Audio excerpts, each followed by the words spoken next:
I got to Barbados, the hurricane came the day we left. We had to go to Jamaica to spend the night in Jamaica and then fly down the next morning. And that day the hurricane came and devastated Barbados. So when I arrived at the airport, there was hardly any airport. That was my first impression. It was a long ride to Codrington. And then the place itself. I believe that if you can't study at Codrington, you can't study anywhere in the world. It is situated on the two plantations were left to the college by Christopher Codrington. And Codrington is on the lower plantation, called the college estate. And it's on the higher level where a church exists that was run by the Murfield Fathers, who took over Codrington the year that I entered Codrington. Was their first year in running Codrington. And a beautiful, picturesque spot overlooking the Atlantic. And apart from the geography and the beauty of the landscape, it provided me with a place that encouraged study and reflection. But I would like to say a word about the Murfield Fathers. They were responsible for my entire ministry in terms of formation that they gave. And they emphasized three things.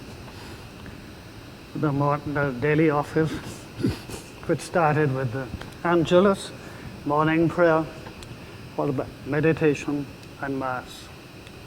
And that was daily. You had no option. It was daily. And they drilled into us the need for those three things to form the basis of who you are as a priest.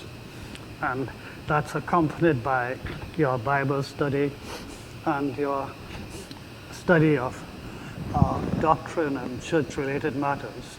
But those three things, they said, whatever happens in your life, you must never let them slip. And that was not just told me, but we had to live that, and it has stuck with me to this day. But in addition to that, in my second year, I was offered the possibility of sitting the Durham the degree in theology at Codrington. And they said they chose two of us, a student from Antigua and myself. They said that if you can pass the entrance exam, you will then go to Durham to do the other 2 years to the degree.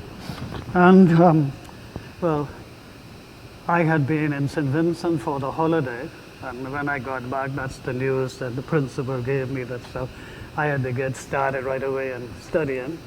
And William, who everybody called Archdeacon Thompson, helped me with learning how to do Hebrew, but I already knew Latin and Greek. Before I went to Codrington, Mr. Cecil Bethel, who's the school, Civi Bethel was named after him, he was a master at Government High, and he took me under his wings as a student at Government High.